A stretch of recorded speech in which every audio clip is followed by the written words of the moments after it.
I never planned on coming back to this house, but the moment I stepped through the door, it felt less like I was returning, and more like the house had been waiting. The air was thick, stale, heavy with damp wood and something sour like wet earth that had been sealed away for years. The floor groaned under my weight, each step echoing far too loud in the empty rooms. Dust floated in the air, swirling like tiny ghosts every time I moved. I stopped in the hallway, holding my breath. At first it seemed silent, but then, faint, almost hidden under the creaks of the old frame, I heard it. Slow, careful, a weight pressing down on wood. Footsteps, coming from the attic above me. And I knew without any doubt. I was supposed to be here alone. I told myself it had to be the wind, or the wood shifting after years of neglect. Old houses do that.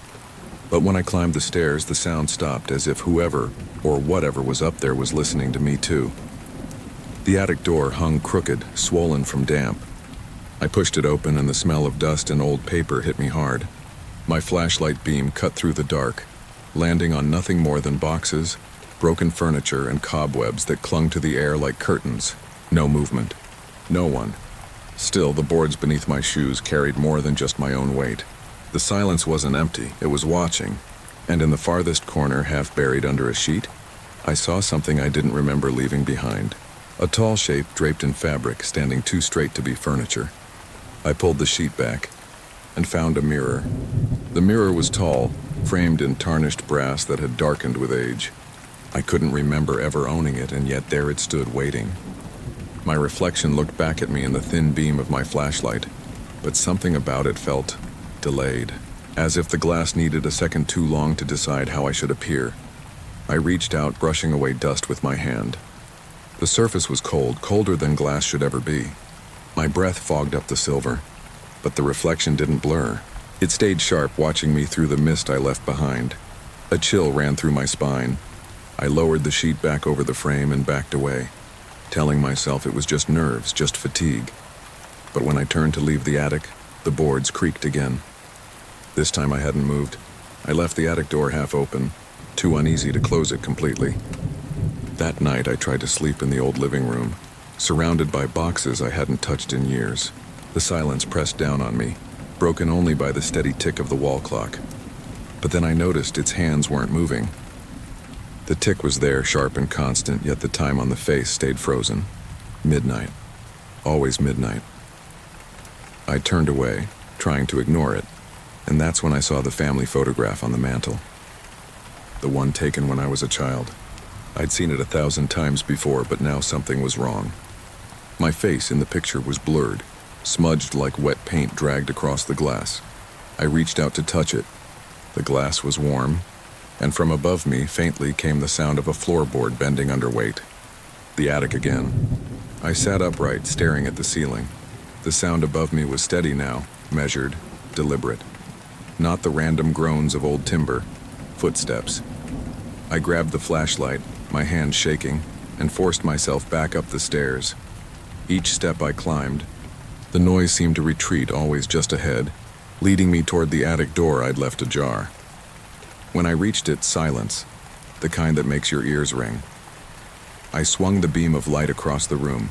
Dust, boxes, the covered mirror in the corner. Nothing moved. I almost convinced myself I was imagining it, until the sheet over the mirror shifted. Just slightly, as if someone inside had brushed against it. My throat went dry. I lowered the flashlight, and in that sliver of darkness, I swear I heard it. A whisper, low and close, curling through the attic air. You came back. The next morning I tried to shake it off. Sunlight slipped through the cracked blinds, making the house look harmless, smaller than it had in the dark. I almost believed I'd dreamed it. Almost. But when I checked my phone, there was a new recording in my voice memos. Time-stamped at 3:12 a.m., when I'd been upstairs. My hands trembled as I pressed play, at first just static, then a sound I recognized, my own breathing. Slow, restless, but layered beneath it was another breath, heavier, rasping like air forced through a broken throat. And then, words. Soft, strained, almost buried in the hiss. You shouldn't be here. The phone slipped from my hand. The screen cracked against the floor, but the voice kept playing. as if it had been waiting for me to listen. I didn't sleep the following night. Every creak of the house set me on edge, every shadow stretched too far. I stayed downstairs, lights on, pretending to read. But sometime after midnight I must have drifted off. When I woke, the room was dark. Power out. The clock on the wall frozen again, midnight, always midnight. My flashlight was dead, but moonlight spilled across the wooden floor. And that's when I saw them. Footprints. Bare, damp, leading from the bottom of the stairs straight toward me. I froze, my pulse thundering in my ears. The prints stopped just inches from where I sat. But what made my stomach drop wasn't that they ended there, it was that they circled back. As if someone had stood over me for a long time, watching. And when I finally forced myself to look up, the attic door was wide open. I called a friend the next morning, half expecting myself to sound insane as the words came out. "The house isn't right," I said. "Things move, the clock." "The attic." He laughed it off. "You've been alone too long. Old houses do weird things. You're spooking yourself." Maybe he was right. Maybe sleep deprivation was twisting everything. But later, when I finally forced myself upstairs, I noticed something that shattered that explanation. The mirror in the attic, the one I had covered, was bare again. The sheet lay crumpled on the floor as if yanked away. And in the glass, my reflection didn't move with me. It lingered a half-second behind, blinking slower than I did. I whispered my own name, testing myself. My lips formed the sound. But in the mirror, my reflection smiled instead. That night, I couldn't stay in the attic any longer. I locked the door and dragged a chair under the handle, as if a piece of wood could stop glass from watching me. Downstairs, I searched for distractions. In the back of the hallway closet, behind coats that hadn't been touched in years, I found a box with my father's handwriting on the lid. My chest tightened as I pulled it out. He'd been gone for so long, yet his presence seemed to pulse through the cardboard. Inside were notebooks, brittle with age. His handwriting was frantic, uneven, filling page after page with the same phrase. "It doesn't want me. It wants you." I dropped the book, heart hammering, and pages fanned open on the floor. At the very end, scrawled in ink so heavy it tore the paper, was a single line. "Don't look in the mirror after midnight." I couldn't breathe. The words in my father's journal burned into my mind. Don't look in the mirror after midnight. But the clock on the wall was frozen there again. Midnight, always midnight, and I didn't know if it had ever stopped.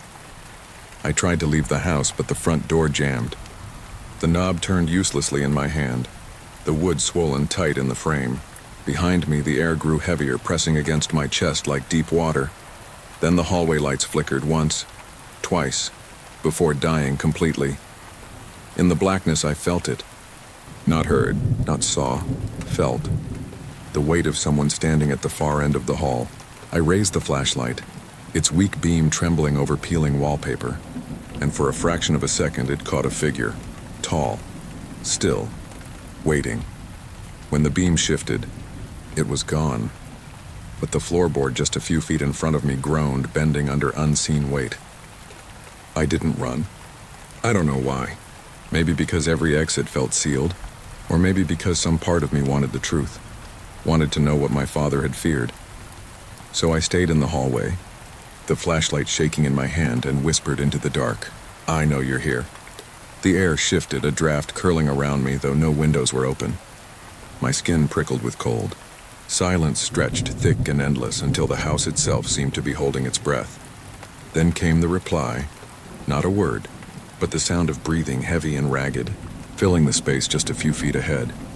I stepped forward, pulse racing, forcing the beam of light closer to where the sound rose and fell. The darkness swallowed it whole, but the boards beneath me shuddered with each invisible inhale. And somewhere above, faint but certain, the attic door creaked open on its own. The creak of the attic door echoed through the house, long and hollow, like a breath drawn in slow motion. I aimed the flashlight upward, but the beam barely reached the top of the stairs. Shadows seemed thicker there, clinging to the walls like tar.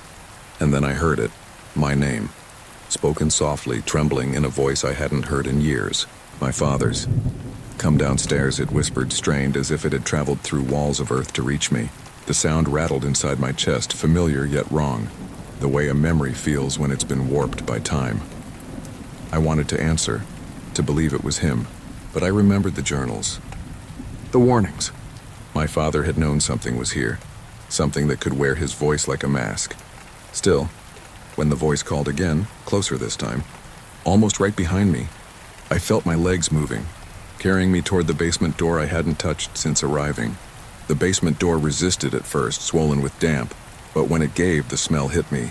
Stale earth, mildew, and something sharper, metallic, almost like blood. My flashlight beam wavered over concrete steps that seemed to sink deeper than I remembered. The air grew colder with every step.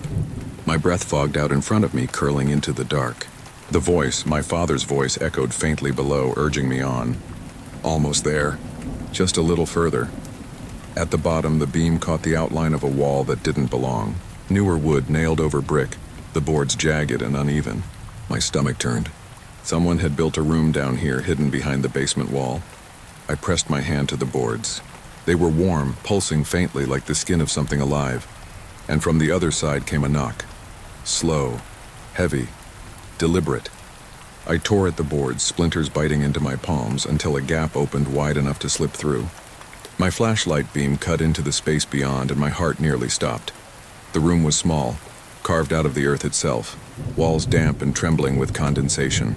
In the center stood the mirror, uncovered now, its brass frame gleaming as though it had been polished only moments ago. I raised the light, and my reflection stared back at me. But it wasn't me, not exactly. The figure in the glass was thinner, its eyes hollow, lips curved into a smile I didn't wear. Behind the reflection in the mirrored world, someone else moved, a shadow taller than me, leaning closer. Then the glass rippled just once like the surface of disturbed water. And a hand, long, pale, and wrong, pressed against the inside of the mirror, fingers spreading wide, reaching for me. I stumbled back, but the mirror pulled at me, its surface bending outward, shimmering like liquid. My flashlight slipped from my hand, clattering against the floor and rolling into darkness. For a moment I was lit only by the glow of the glass. The reflection leaned closer, pressing its forehead against mine from the other side, its grin stretching too wide, teeth too sharp. I tried to scream, but no sound left my throat. My breath fogged the surface, and for a split second the thing in the mirror breathed with me, perfectly in sync. Then I felt it, a hand on my shoulder. Not cold, not glass, real. I turned my head slowly, and saw nothing there, but in the mirror, the shadow stood at my back, fingers dug deep into me, pulling me closer. The glass pulsed, and a voice brushed against my ear, low and final. Now, it's your turn. The light went out.